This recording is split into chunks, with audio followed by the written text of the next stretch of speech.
Hindi nyo sinasagot yung tawag ko. Kaya nga tinatanong ko si ma'am kung hindi nyo ba alam na may pick up. Kasi kanina pa ako dito, lumipat lang ako dito kasi napakainit eh. Ba't ganun yung sa pick up? Bagong gising kasi yung kuya ko dahil na. Oh. Bagong gising kasi kuya ko na.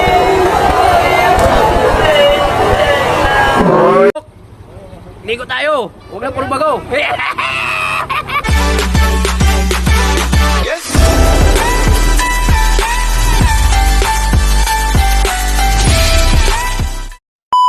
Hindi nyo sinasagot yung tawag ko.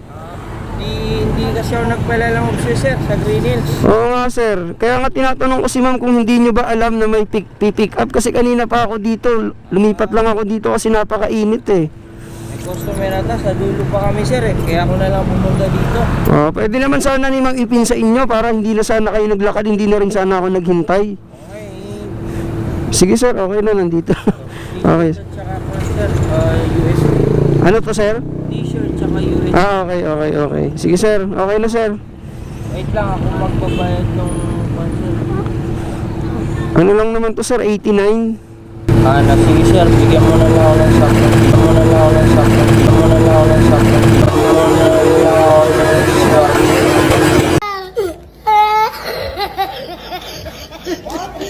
Kaso sir, wala akong barya. Wala pa akong ano eh, unang booking ko to eh.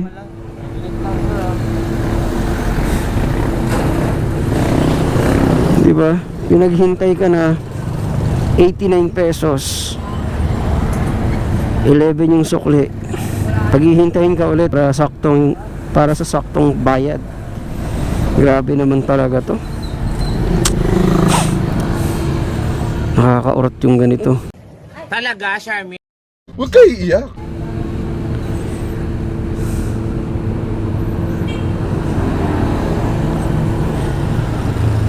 Oh, malupit to.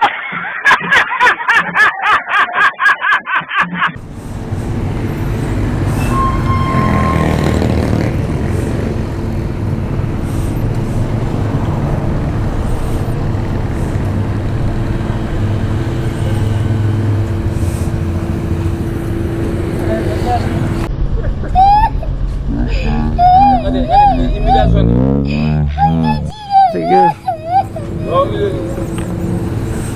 Mabihira sa mga client naman dyan, na mga nagbubook sa Lalamove. Kung alam nyo na may di-deliver sa inyo o may pick up sa inyo, update nyo naman yung mga cellphone nyo. At itama nyo rin yung mga pin location nyo. Kasi kawawa naman kaming mga rider dito.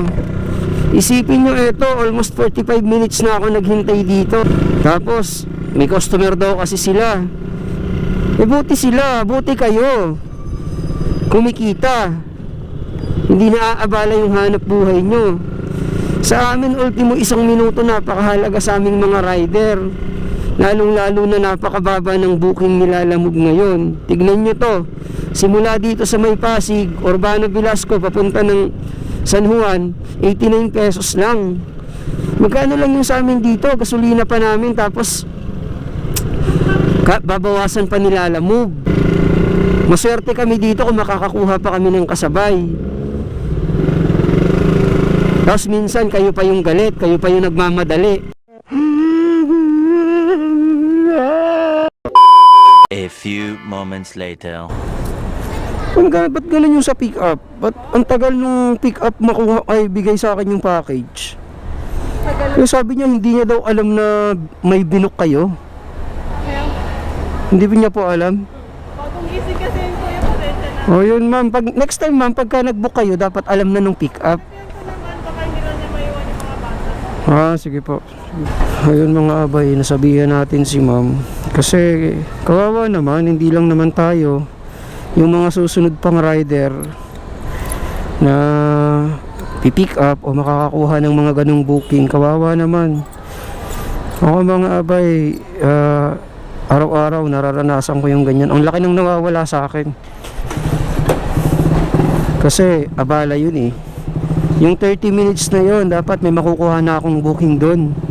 Kahit malapitan lang. Pero dahil naabala tayo, wala. Ganun yung nangyari. Nagsayang tayo ng oras para lang maghintay sa kanila sa halagang 89 pesos.